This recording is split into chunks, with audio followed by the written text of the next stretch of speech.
ஒட்டுமொத்த தேசத்தையும் உலுக்கிய சோகத்தில் ஆழ்த்திய அகமதாபாத்ல நடந்த ஏர் இந்தியாவினுடைய ஆக்சிடென்ட் 241 உயிர்களை பறிச்சுது. இவ்வளவு பெரிய ஆக்சிடென்ட்க்கு யார் காரணம் அப்படிங்கிற தேடுதலும் நடந்துட்டு இருக்குது. இதற்கிடையில பார்த்தோம் அப்படின்னா பாபா ராம்தேவ் ஒரு குற்றச்சாட்டை வைக்கிறாரு. இதற்கு முன்னாடி ஏர்போர்ட்டை நிர்வகிக்கக்கூடிய இடத்துல யார் இருந்தா அப்படின்னா செலபி அப்படிங்கிற ஒரு துருக்கியை சேர்ந்த நிறுவனம் தான் இருந்துச்சு. இந்தியா பாகிஸ்தான் போர்ல பாகிஸ்தானுக்கு ஆதரவா துருக்கி வந்தாங்க அப்படிங்கிறது காரணத்தினால செலபி நிறுவனத்தை மே 15ஆம் தேதி முடிவுக்கு கொண்டு வர்றாங்க. அதற்கு அடுத்தாற் போல யாரு உள்ள வர்றா அதே ஏர்போர்ட்டுகளை இதே மாதிரி பிளைட்ஸை அதனுடைய சேவைகளை தொடர்றதுக்கு யார் உள்ள வர்றா அப்படின்னா அதானி ஏர்போர்ட்ஸ் ஹோல்டிங் லிமிடெட் அப்படின்னு சொல்லக்கூடிய ஏஏஹெச்எல் அப்படிங்கிற நிறுவனம் வருது. வெளியேற்றப்பட்ட செலபியினுடைய நிறுவனத்தில இருந்து சொன்னாங்க, எங்களுடைய நிறுவனத்துல 14,000 இந்தியர்கள் வேலை பார்த்துட்டு இருக்காங்க, 14,000 இந்தியர்களுடைய வாழ்வாதாரம் பாதிப்படையும் அப்படிங்கிற ஒரு கோரிக்கையும் வச்சாங்க.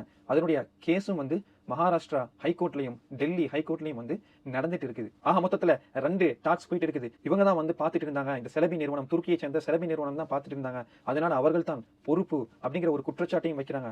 இன்னொரு பக்கம் புதுசா அதானி ஏர்போர்ட்ஸ் ஹோல்டிங் லிமிடெட் ஏஏஹெச்எல் தான் புதுசா எடுத்திருக்கிறாங்க, அப்ப அவர்கள் தான் பொறுப்பு அப்படிங்கிற குற்றச்சாட்டும் நிலவிட்டு இருக்குது. இதற்கு யாரு பொறுப்பா இருந்தாலும் சரி, பழைய நிறுவனமா இருக்கக்கூடிய துருக்கியை சேர்ந்த அந்த நிறுவனமா இருந்தாலும் சரி, புதிய நிர்வாகத்தை எடுத்த அதானியுடைய நிறுவனமா இருந்தாலும் சரி, விருப்பு இல்லாமல் இதற்கு யாரு பொறுப்போ அவர்களை சரியான முறையில குற்றவாளி கூண்டிலே நிறுத்தி தண்டனை பெற்று தர வேண்டும் அப்படிங்கிற கோரிக்கையை தான் ஒட்டுமொத்த தேசத்தினுடைய மக்கள் நியாயமான கோரிக்கையா முன் வச்சிட்டு இருக்காங்க. இழந்த 241 உயிர்களுக்கு நியாயமான முறையில விசாரணை நடந்து இழந்த அந்த உயிர்களுக்கு குறைஞ்சபட்சம் நீதியாவது கிடைக்குதா அப்படின்னு பொறுத்திருந்து பார்ப்போம்.